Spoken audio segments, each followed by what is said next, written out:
If Aaron Daly had known his last day on Earth would end with 3 hollow-point rounds to the stomach, he would have reined in his curiosity.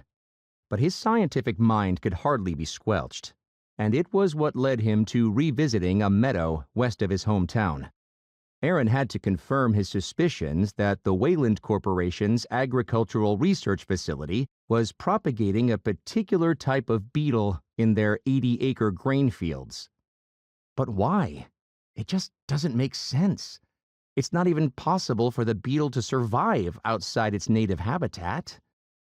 He slowed his Nissan pickup along the 2-lane highway and made a left turn onto a dirt road with lush weeds growing out of the cracked earth. A half-mile later, the road ended and he parked.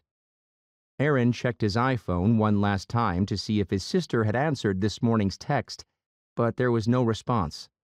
He stared at the screen image of him and Eva from when they last met, a smile sliding over his face. Always in some far-flung place across the globe when I need you the most. He slid the phone into the cargo pocket of his tan pants and grabbed his day pack from the rear bench seat of his truck. After locking his rig, he moved down a slope just beyond his vehicle and followed the red clay shoreline of a meandering creek for 10 minutes, pausing every 50 feet or so to scan his surroundings for anyone following him. Technically, this region was part of Klamath National Forest, but that would soon change to private property in another 300 yards. The sun was streaming through the conifer branches that lined the creek.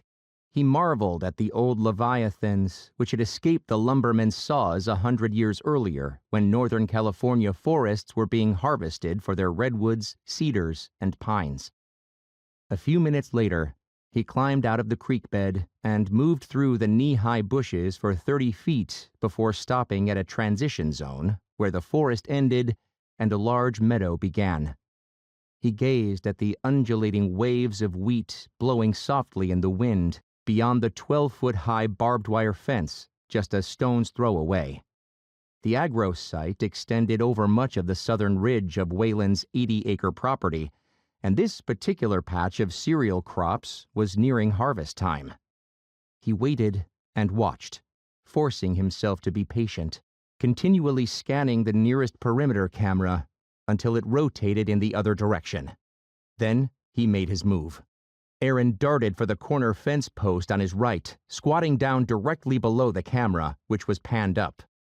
He removed his day pack, unzipping the front compartment, which contained a glass tube with a cork top and a botanical plant press kit. He didn't have to search very hard to find his test subjects.